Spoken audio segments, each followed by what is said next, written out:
country, because the issue of public assets and the issue about our economy must be our collective responsibility to make sure that everything that is done around those issues is done to the best interest of all of us as Kenyans. And some of these issues, I have to agree, they are not usually very juicy politically, but they are very, very far-reaching issues that we keep talking about. I've been talking about the issue of Safaricom stake sale, and it's the same issue that I am addressing today. And it has been a topic for the last 8 months, but it still is a very important matter that we must interrogate as a country. When this issue came up, of course, many Kenyans gave their views, and many of us, including myself, I attended all the relevant areas that I ought to have attended, the committees, and I gave my views, considered views, in regards to how Kenya should get the best value for money in regards to the sale of Safaricom shares to Vodacom. And of course, the other associated company, Vodafone. It is important for Kenyans to know that the government actually accepted the money, and money changed hands last week on 30th of June, despite even having an active appeal in our judicial system, that the government still went ahead in a huff and in a hurry to make sure that the transaction was closed.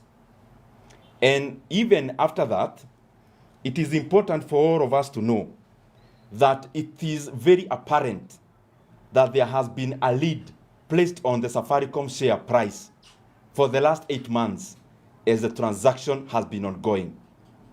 And the more the reason, when we had a very bullish market in our NSC, where many of the shares have been going up across many counters and sectors, we saw that Safaricom share price was clearly being manipulated to not go past 34 Kenya shillings up until the government, or up until the money changed hands and the government received its dues. However, as we all know, and we have seen, the markets have already betrayed the government incompetence. We kept on saying that the amount of money Kenya is receiving for the sale of Safaricom share stake sale was underwhelmingly low. And clearly, even the markets have spoken very loudly, because it's no coincidence that after the closure of that transaction last week, just days after that, now Safaricom share price is trading way above the 34 Kenya shillings, even touching Kenya shillings 36 yesterday and even today. And of course, with the clear trajectory of an upward trend. It is clear that the transaction price that the government put on the table was underwhelming and disadvantageous to Kenyans. And that is why we must provoke all the tools available to make sure that that transaction is annulled. The more the reason that even the government went ahead, when there was even an active judicial system, they still went ahead to transact and make the money change hands. We have had other transactions happening in our market because the incompetence of the government many times is to come up with rejoinders about how markets behave and other such stories. There is a transaction currently happening around a bank called NCBA, the sale of NCBA to Nedbank of South Africa. Whereas the transaction price is 105, the price has remained around 88 shillings in our market, including today, showing that even the explanations that the government would want to purport to give cannot suffice, because they may want to argue that after the transaction closure, we should see any such kind of a movement of share price. Far from it. EABL has been having a transaction through Asahi of Japan, whereas the transaction price is 590. the share price in the market has been just around 258 or thereabout, clearly showing, as many Kenyans have been suggesting, that Kenya ought to have gotten better value in an off-the-market transaction of selling Safaricom stake off the market. And it is clear that we actually purported to sell Safaricom shares at a discount because we are actually receiving money lower than the market price in the market. That the amount of money Kenyans are buying Safaricom shares at in the market is now higher than we are selling foreigners and we are selling other shareholders in an off-the-market transaction. This must be corrected. And in this same breath, I want to ask, and I'll be writing to the Nairobi Securities Exchange and the Capital Markets Authority, they must investigate all the trades that have been happening for the last 8 months in the counter of Safaricom. Because it is very clear there has been price manipulation, there has been price suppression, pending the money changing hands in this transaction. It is no coincidence whatsoever that after money change hands at 34 shillings, immediately the price manipulation stops. Then we see the share price now climbing higher every single day after the transaction happened. Definitely this is not a coincidence. And in a market where we have institutions that are respectable, like the Capital Markets Authority and the Nairobi Securities Exchange, it is upon them to keep on instilling confidence in our market by investigating that kind of probable and obvious manipulation of share prices so that we can continue to deepen our market and to give our market the dignity that it ought to have.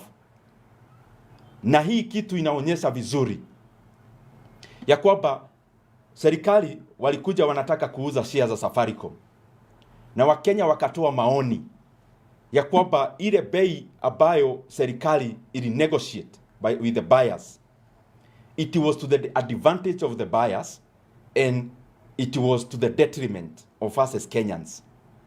Na tumeona siku tu chache kabla ya serikali kupata zile fedha, na walipata zile fedha kama kuna court case inaendelea katika our judiciary, tunaona ya kwamba siku chache kupita sasa shares zinaenda juu za same Safaricom, kuonyesha Wakenya walijua kile waliambia serikali ya kwamba njia mwafaka ilikuwa serikali iite anyone, any international organization, any international company, including our domestic investors, wageweka mwafaka of making people compete to buy our stake of Safaricom.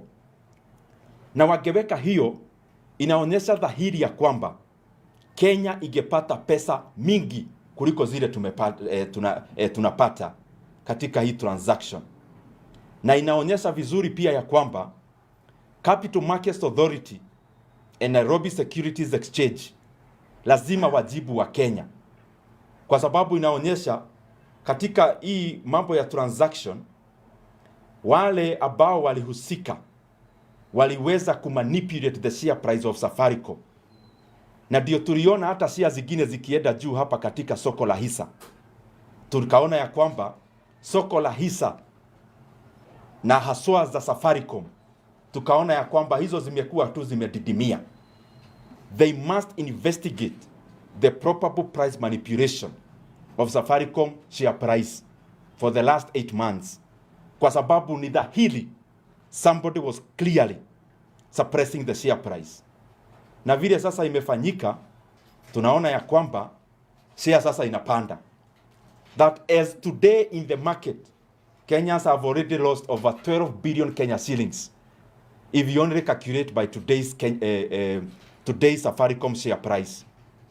Ni kuonyesha ya kwamba tungewekelea hii share na hii kampuni ya Safaricom, kila mtu angekuwa anataka kununua apewe nafasi, tungepata watu pengine wangepea wa Kenya even over 350 billion Kenya shillings.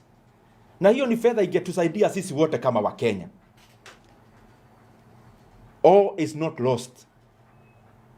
Because if the process was wrong, even the finishing can always be annulled. Hatuwezi tuambiwa ya kwamba kwa sababu wale wamelipa ya kwamba imeisha. We cannot accept those kind of things from government. Kwa sababu inaonyesha ya kwamba the process of selling the Safaricom share price was not right, as the courts actually also upheld. And it is also clear that we undersold our most prized asset. Na hatuwezi nyamaza, na hatuwezi sema ati imeisha. All the tools on the table must work so that this transaction is annulled and a proper process that fetches the optimal amount for our country is initiated. Na hiyo ndio itatusaidia kama Wakenya, na isaidia sisi wote to get the true value of our most prized asset. Jambo ya mwisho, tunaendelea kuona, and especially in the by-election that is happening in Olkarau, that the political actors have been given a leeway to do anything, kwa sababu ni kama wao wako above the law. We are asking IEBC. Wakenya wanatazama. We don't live in mass, we live here in Kenya. Wakenya wanatazama kile whatever is ongoing in the by-election. Na Wakenya wanachukua notes. We are all taking notes. And I want to ask this question to IEBC. Even as we proceed for the by-election next week, are the commissioners of IEBC clear-minded that whatever is happening is the right thing that should be happening? Why haven't we seen any step on the side of IEBC? Hata wakikemea mambo ambayo Wakenya wanaona dhahiri kila siku. Then it is clear IEBC waambia Wakenya that kukiwa na election, you can actually do anything to gain votes. So that political actors out here, we can know ya kwamba you can do basically anything. The kind of violence we have been seeing, it is appalling that we have not seen any action from IEBC. Tukiangalia kwa runinga tunaziona. Kama IEBC hawana TV, maybe hawako kule kwenye inafanyika, waseme tuwafanyie mchango wanunue TV, waone jioni vile Wakenya wanaona. Na waambia Wakenya if they are actually satisfied with the process. Because hata tukigoja whatever is happening next week, if the process we can already see in our eyes is fraud, how are we going to give Kenyans confidence as we head to the next general elections that Kenyans can actually go out there and give their civic duty and do their civic duty without the kind of machinations we are seeing every day? Ni vizuri wajue ya kwamba hii ambayo wanafanya ni mock exam. Na hii mock exam, the real exam is next year. And I am appalled and Kenyans are disappointed. Ni kama IEBC hawako Kenya. Wajue they are independent. Na kazi yao is not just about releasing results. Kazi yao pia ni kuonyesha Wakenya wote that the electoral process must always be peaceful, but also within the confines of what is acceptable, so that we keep on building the confidence that is required as we head to next year. Asanteni sana. There's a question here, sir. Yes. On what you suspect to be market manipulation. Yes. On Safaricom shares. Others would argue that it is a normal market reaction. Mm-hmm. That investors had initially withheld their monies, waiting for this transaction, and of course, to see how it goes. Then after all went well, they are all back and they want back their shares. How would you respond to those? This is normal market reaction in any such block or big sale of shares of any company? That's a very good question, Ibrahim. And it is important for me to say here that I have been in the capital markets since I was in first year in campus. So this is a field that I have enough information about. We have had many block transactions happening in our NSC. There are actually some which are happening as we talk. One is on NCBA, which we can basically see is almost finished. So the price of the market was around 105 of the market. The price in the market was around 80 up to 88. The price is still around 88 even after the transaction is almost completed. There is another transaction happening in our own NSC as we talk of EABL transaction with Asahi of Japan. That is Diageo and Asahi. Their transaction price is 590 of the market. The current transactions in the market are happening at around 258 shillings. So it therefore shows clearly that all the off-market transactions are always higher than the market price. That even after the completion of the block trades, whatever is left trading in the market always perpetually always trades lower than the block trades. So the Safaricom share price, the off-market transaction, ought to have traded at a much higher price because in the market, people place premium on the block trade. It's not a discount that is placed. It is always a premium. So in the reverse, so we are now giving our seller, our buyers, a discount. Na Ibrahim, ni vizuri tuelewe kwa sababu saa zingine tunaongea kwa sababu sisi ni wanasiasa. People can always think tunajibizana kisiasa. Kuna mambo ambayo tunafaa tu kuona na macho. Ile inahusikana na Wakenya na iko na benefit kwa nchi. This is what I mean. We sold 6 billion shares last week at 34 shillings. The people who purported to buy can sell the same shares today in our market, sell to Kenyans, and make 12 billion Kenya shillings today. That is not logical. Comparing to what has happened before, what is happening with other share prices, which have had block trades, it is clear, apparent, that at the beginning, we negotiated a low price, we undersold, but even more importantly, we continued to suppress the share price so that Kenyans don't draw these comparisons before money changed hands.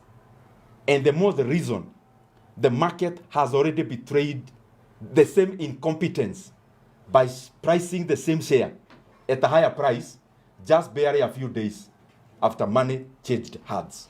It is apparent. When you say that you need to retract this using whatever avenues are available, which avenues are we looking at? Given that this is a transaction that is now concluded, money has already changed hands, as you're saying. Yes. And the contract, the agreement was already signed at 34. So how do we reverse it? It is when you start a process. Remember, when the money was already changing hands, there was an active judicial process.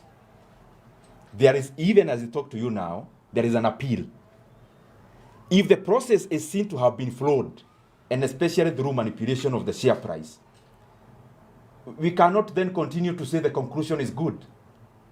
The end is as good as the process. And it is very clear and apparent that there was a perpetual suppression of the share price. It's not a coincidence, Ibrahim, that after money is changing hands, the share price could never go past 34 for the last 8 months. Immediately, the money purports to change hands. Then, we see the lid getting lifted, and now we are seeing Safaricom now behaving the same way the market has been behaving for the last 8 months. These are not coincidences. And therefore, if the process is flawed, the end is therefore also not justified. Yes, tied to that, on the 17th of next month, the High Court is expected to make a ruling on the same, whether it was flawed or it was above the board. Should the outcome favor the government of the day or the transaction, and you said you're going to use all available means, what will be the next course of action, or we wait until then we cross the river? Remember, whatever is being said on the 17th is at the level of the Court of Appeal. There is still another judicial process remaining. And I want to hail all the Kenyans, patriotic ones, who have also volunteered to do that process. And I am happy that majority or most of the information we shared in public is actually what aided the decision making in the judiciary. And I keep repeating this, my brother Chris. Hii jambo, si jambo, tunafaa kuiona na macho ya kisiasa. Hii ni mali yetu kama wa Kenya, ambayo ni hisa bilioni 6, ambayo Wakenya wote walisema hii bei haifai, lakini serikali wakajipiga kifua, wakaendelea. Lakini pia inaonyesha dhahiri katika hiyo negotiations kulikuwa na manipulation ya share price. It's not a coincidence that immediately the money is purporting changing hands. Ndio tunaona sasa the share price of Safaricom is getting sunshine and it's headed north. That's not a coincidence. So that process is the one that CMA, the Capital Markets Authority, and the Nairobi Securities Exchange, vile inafanyikaga dunia ingine yote, lazima waangalie all the trades that have happened kwa hiyo counter ya Safaricom for the last 8 months. Na nasema hii kama mtu anaelewa mambo ya markets. Kama kuna transaction kama hii, vile mtu ambaye hana nidhamu mzuri anafanya, you can call it placing a lead, ambayo unafunikia. Kwa sababu hapa msha negotiate 34. Maybe kuna mtu anapewa kitu chini ya meza. So, na hamutaki iende past 34. What happens? People manipulate the share price. Mnajiuzia wenyewe. And most likely that's what happened in this Safaricom share. Unapata mwenye kununua, transactions that are happening in the market are related to them. So they suppress the share price. So in a market that should operate on the basis of demand and supply, you realize that the supplier is an interested party. So you keep on purporting that there is a lot of supply in the market, na hiyo supply ni ya mtu ambaye anahusika na ile imekuwa ikiendelea. And CMA and NSC must do the right thing and give Kenyans a report. But you have also stated something very important, that there is already an active judicial process now, which has actually communicated that they'll be giving some guidance on the 17th. Ile Wakenya wanafaa wajiulize, kama already hiyo iko, hii haraka ni ya nini? Na ile karata pia ilichezwa hiyo weekend. Ati judgment inatolewa Friday, tunaenda weekend, so that people transact on that Monday to deny any other person reprieve to continue with the process.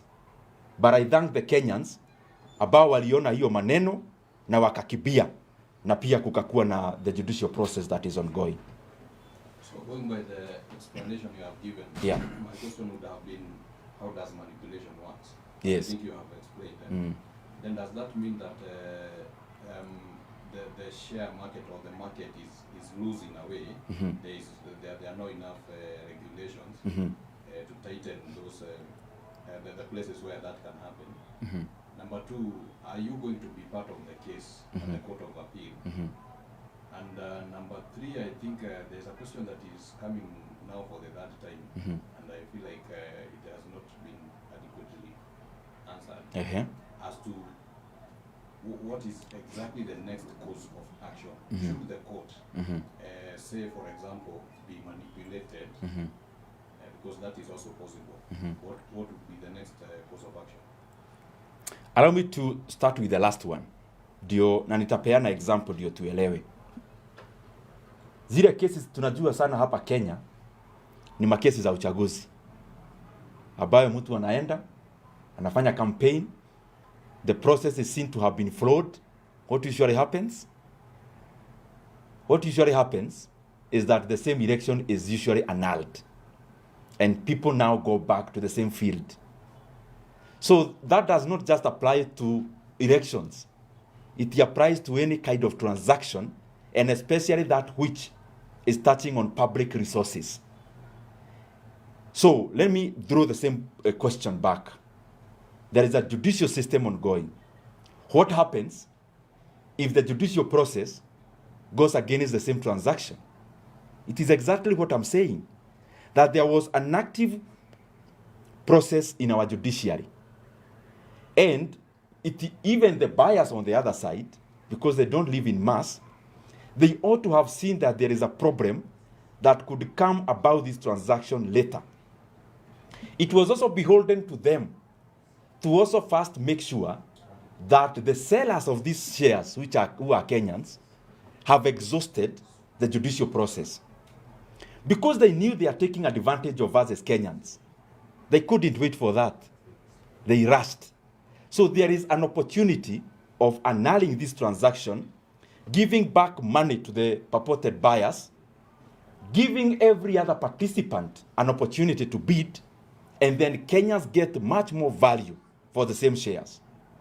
And I also want to give another thing here, because you talked about how shares are manipulated. You suppress it by purporting to have an artificial overwhelming supply. So the share price remains suppressed. But I also want you here to check the financial statements of the investment banks that were involved. When they give their first half results, they must know that we are watching. Because I know these kind of games, how they play, because we are Kenyans and we know the kind of people who are on the side of government, and especially who negotiated. KCB Capital and SBG Securities must know that we'll be checking their financial statements this half and after the end of the year. If there is any payout, outward payout from them, they must explain to Kenyans who they are paying to. Because many times people purport they are the ones who are the transaction intermediaries. We want them not to allow themselves to be used as conduits in this transaction to channel proceeds to the same people who are purporting to represent the Kenyan people through the government. Participation in the Court of Appeal? I am not actively participating, but I am in talks with the people who are there. Will you adduce evidence that you got when needed on this issue? You know, Chris, when I appeared before the Committee of Parliament, I think it was in January, I shared all the information public. If you check even in my various areas that I post, you realize that I had done proper homework and shared, I think, over 25 points which we ought to have followed for us to get optimal value. If you go to the judgments that have already happened in the judicial system, you realize that the same information we shared is exactly the same that every other Kenyan relied on, even on the judicial process. The question is linked to the last point you have made. The last time you were in that committee, you had said that you are willing to share names of officers who are not treasury officials, who are involved to midwife that deal. Yes. Are you now willing to share the names of those people who are involved and you had promised you will share their numbers publicly. Mhm. And then the last one, you had proposed of dividing Safaricom into 3. Mhm. Are you still giving out the same proposal now that this deal is already done? Let me persuade you again, dear Kenyans. This transaction, the reasons why the government was rushing to exchange money last week and money to change hands is for us to resign to the desperation that I'm hearing now. All is not lost yet. If the process is seen to have been flawed, there is no transaction that has happened. So let us not be bundled into a corner of desperation of being told, oh, you know, the money has already been received. That's neither here nor there. Hata kura huhesabiwa, mtu anaapishwa, lakini process ikionekana ilikuwa na kasoro, huwa tunarudia. There is still that process. So let us not give up. The second thing on the individuals, the reason why I decided to step down on that is because there is already a judicial process that is ongoing.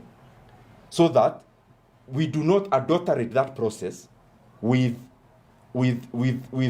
anything else that could be not in tandem of Kenya getting the optimal return. Na wacha niseme hii nikimaliza kwa sababu ni kama tunamalizia. Na naongea hii mambo na na repeat mara ya mwisho katika hii press conference. Tumepokea shilingi bilioni kama 204 hapo. Hizo fedha 200 around, let's say approximately 200 billion shillings. If we gave this process an opportunity for interested telcos and interested parties, domestic and external, to bid, it is pretty obvious, even the people in the market know, we could have easily gotten 350 billion Kenya shillings. Kama hakuna mtu pengine anapata kitu chini ya meza ambayo pengine ndio bado wako upande yetu kama wa Kenya, being in the government but also negotiating their own cut. If there is no such an opportunity, how would a country that needs money leave on the table more money for less money? How logical is that? And it is very clear, and as I'm repeating, we have never seen a transaction in Kenya where we have a block sale, then the share price is trading higher than the block sale. Even the ones that are ongoing, NCBA and EABL, they are trading much higher because there is always a premium associated with a block transaction. So in the reverse, money is changing hands. Few days later, it is very clear we are undersold. Sijui kama unashika hiyo bwana Mwangi, ya kwamba unaenda kwa market, mwenye tuliuzia Safaricom shares pengine hata ndiye anauzia wa Kenya leo, making profit, and you watch this price. When it adjusts to the correct prices we have been saying, it will be clear that Kenyans were duped. Na nimekuwa nikisema hili na ni vizuri nirudie hapa. The same share was trading around 3 years ago at 44 shillings. Then the government, when Safaricom was a much smaller company, even before it invested in Ethiopia, we now saw last financial year, Safaricom recorded an above 50% increase in profit. Wao walinegotiate na ile Safaricom haikuwa imetoa vitabu. Na clearly kwa sababu wako kwa board, walijua profit zitakuwa mwafaka. Tukaendelea kupeana share zetu kama bure. That a share that was trading at 44 3 years ago, when the company was making much more profits, was a much smaller company. It had not invested in Ethiopia. That now we are purporting to sell it at 34, and we are happy to remind Kenyans, oh, we have already received money. We refuse to accept that narrative. It is not over yet. Safaricom shares would have given Kenyans an extra 150 billion. That's enough money to tarmac so many kilometers of road across our constituencies. For what reason would we leave money on the table that we need so much? What reason? Other than the fact that pengine kuna mtu ana benefit personally. Wait, volume iko sawa. Yeah.